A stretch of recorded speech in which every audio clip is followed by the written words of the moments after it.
Raider Nation, we are back. This is going to be the craziest offseason of our fandom lives. After another miserable season from the Vegas Raiders, we're back on the head coach market. Pete Carroll was brought in last year to give us some sort of stability after years of going from intern to head coach year after year. And he's a one and done. The Hall of Fame caliber coach was implementing Nepo babies at positions. We need a new coach. We have an attractive job. Who's going to become the Las Vegas Raiders' next head coach? The Raiders are in a tough spot this offseason. When you look at our past hires, they've all sucked. But hey, we have the infrastructure for a head coach to come in and be great this offseason. We have $100 million in cap space, 10 draft picks. We got the number 1 overall pick, for crying out loud. We got Ashton Janty and Brock Bowers. But we need to figure out what we want at a head coach. An offensive mind or a defensive mind. I don't know what the Raiders want.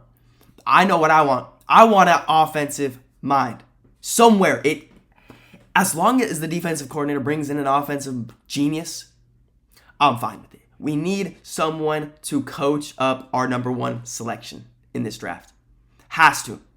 We cannot hire a guy that's going to throw him out there to the wolves with no coaching whatsoever.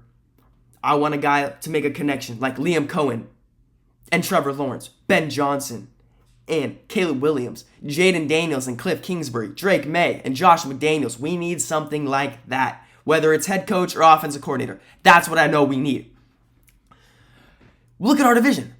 Bo Nix, Justin Herbert, Patrick Mahomes. We need someone great. Our first candidate is a former head coach, the current 49ers defensive coordinator, Robert Saleh. When I see Robert Saleh, I have seen for the past 5 to 6 years, he has manned a great defense every single year. Yes, this year looks horrible on paper, but guess what? I believe it's a masterclass. He's lost his best 2 defensive players, Nick Bosa, Fred Warner, probably 2 top 10 players in the NFL on the defensive side of the football. He has changed from a team that forces sacks, forces turnovers, to a team that has to drop back, just bend and don't break. That's what he's had to do this year with the injuries. They've been getting shelled through the air, through the ground, but they don't allow a lot of points. That is all that matters. How many points do you give up? He's been great. The first 2 weeks, when they were fully healthy, they played the Seahawks week 1. I do not remember they played the week 2, but they were the number 4 defense in total EPA per play those first 2 weeks. Since week 3, when Nick Bosa went down, they are 26th ranked in EPA per play. Well, guess what? If Robert Saleh comes to Vegas, he has a Mad Max Crosby ready to be used. Let's talk about his past. Robert Saleh as a coach failed his first time in New York. That's what it says. 20-36 in 3 seasons, no playoffs. It was bad. Have the Jets been better off without him? Can't tell you yes. They're 3-21 since his departure. That is a lot worse than 20-36. He coached incredible defenses in New York, being top 10 every single year except for his first. I believe he may have not been cut out. He needed to learn. Every coach needs to learn, especially at the most difficult job in sports, being a head coach. There was reports that he didn't attend a lot of offensive meetings. He wasn't putting his face out there. And that's just stuff. You need to be involved in everything as a head coach. He wasn't the best in media.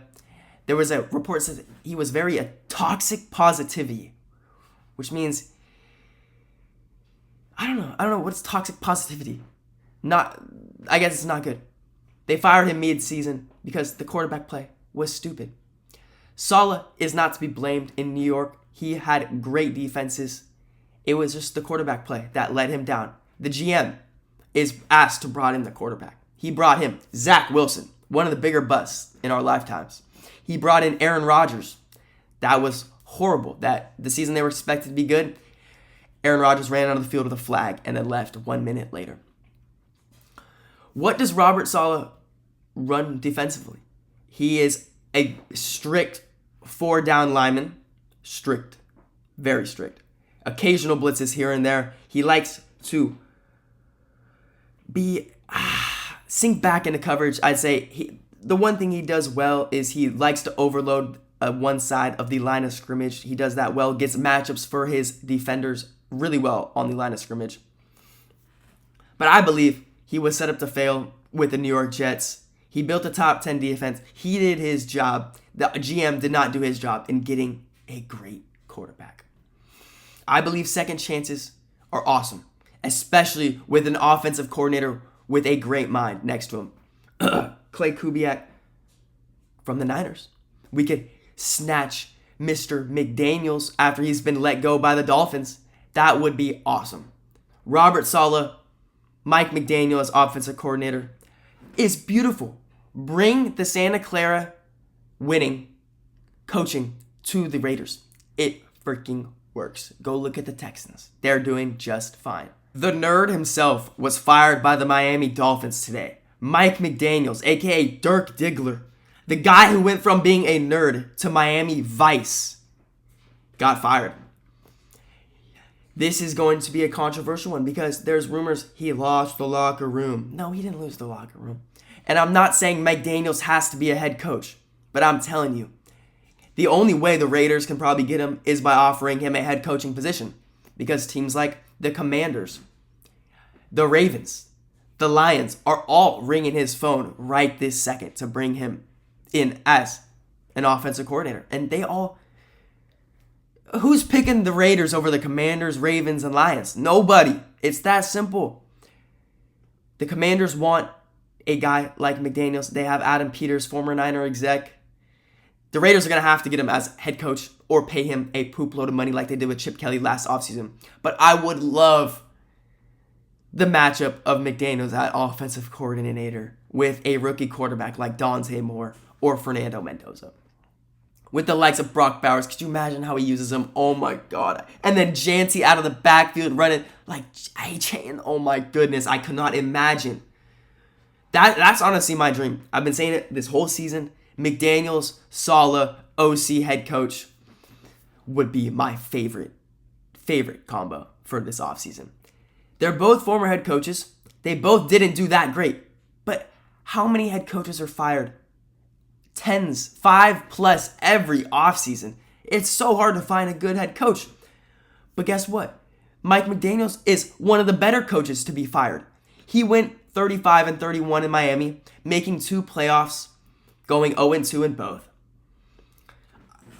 He is going to be targeted by almost every team that has an opening at offensive coordinator. Maybe even I could see him getting a head coach offer. He's too good of an offensive mind. He's shown he could do it with a running game, with a passing game. In 2022, they were 9th in EPA per play. In 2023, they were 3rd in total EPA. 2024 and 2025, they took a step down. I am going to blame that on Tua's injuries and him just totally looking like a shell of himself this past year. 2024, he missed about 10 games. This year, he didn't miss as many games, but he looked bad. He looked like he just didn't want to be out there. If we're going to be honest, he looked like he was going through the motions. And that's why McDaniels sat his ass down. He was sick of it. But hey, how did the Dolphins do this year? They started 1-6, and they ended the season 7-10. So for people to say he lost the locker room, I think it's just people making up BS to try and make him look bad. He did not lose the locker room. How are you going to go 6-4 in your final 10 games losing the locker room? You're not.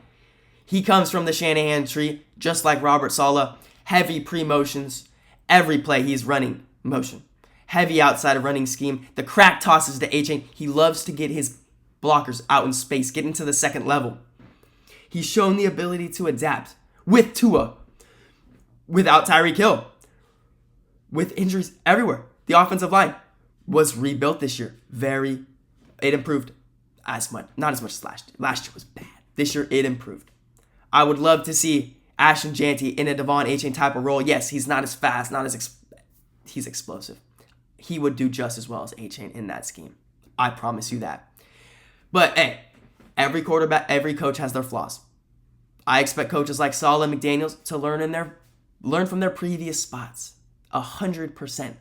My third candidate for the Raiders head coach vacancy has to be a young mind. Again, Clint Kubiak.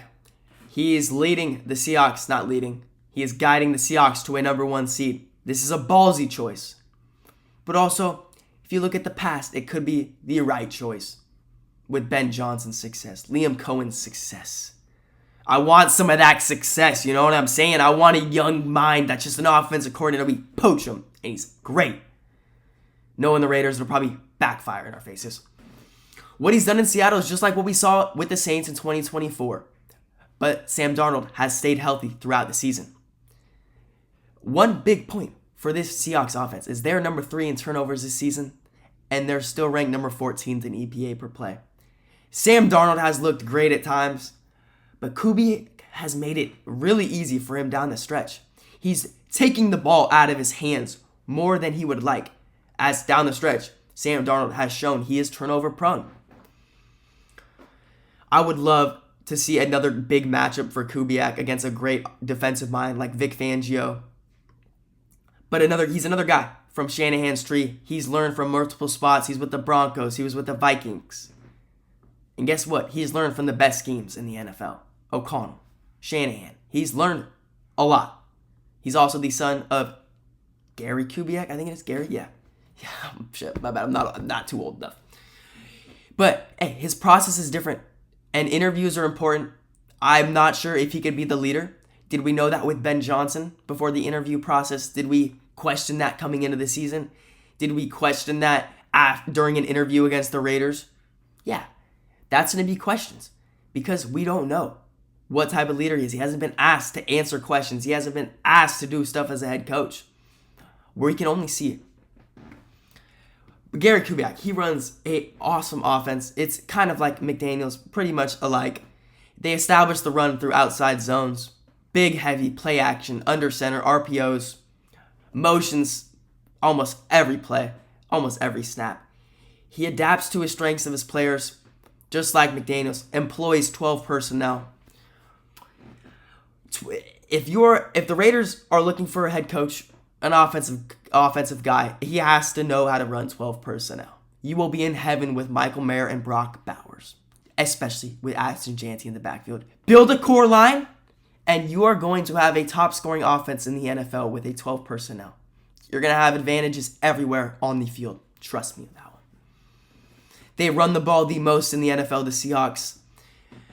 I've kind of soured on Kubiak as the season has gone on, but at the same time, I think he's just adjusting for Sam Darnold and how the run game has slowly gotten better and better. I don't think it's just him having a lack of figuring it out. But they have looked stagnant at times, the Seahawks offense.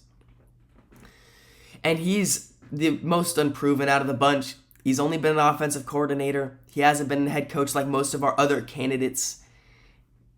Comes down to that, he's unproven. I think he's doing... It's really hard to judge an offensive coordinator when they have that good of a defense behind them too. Like, they have a short field more times than not. They need one play to get in field goal range more times than not. They have the best field goal kicker in the NFL before the last week of the season. But then I look and he's shown that he's done it 2 years in a row with the Saints. He only left because Kellen Moore took over play calling. He joined the Seahawks.